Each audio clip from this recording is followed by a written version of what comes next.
আমার প্রিয় ভাইরা, তাবলিগ তো সূচনা হয়েছে, এই প্রচলিত তাবলিগ 1926 সালে 1926 সালে হযরত মাওলানা ইলিয়াস রহমতুল্লাহ আলাইহি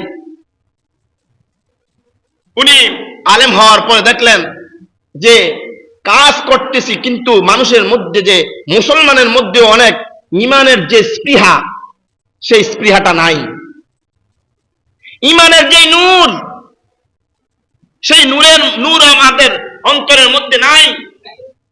আপনারা হারিকেন অবশ্যই দেখেছেন, হারিকেন দেখেছেন না? হারিকেন চিনেন তো? হারিকেন উঠে গেছে। আমরা আগে সকালবেলা আম্মু বলতো হারিকেনের ওই যে গ্লাস থাকে একটা উপরে যায়, এটাকে চিমটি বলা হয়। হারিকেনের চিমটি, হারিকেনের ভিতরে আলো আছে ঠিকই, কিন্তু চিমটির চতুর্পাশে যদি কালি লাগানো থাকে তাহলে ওই আলোটা ছড়ায় না। আমার প্রিয় ভাইয়েরা, আজকে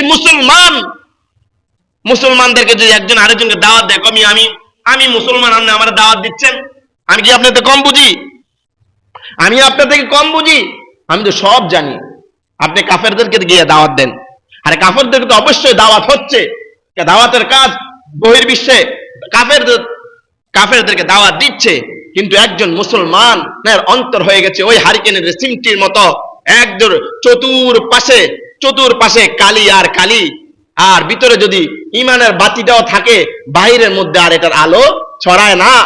যেমনি ভাবে ভিতরে আগুন জ্বালার পরেও হারিকেনের আলো চতুর্দিকে ছড়ায় না, আজকের মুসলমানদের অন্তরের আর কলবের ইমানের নূরের অবস্থা, ইমানের যে আলো, ওই আলোর অবস্থা এমন হয়ে গিয়েছে যে তার এই কলবের নূর থেকে, এই অন্তর ভিতরে ইমান আছে, কিন্তু এই ইমান দিয়ে সে নামাজ পড়তে পারে না।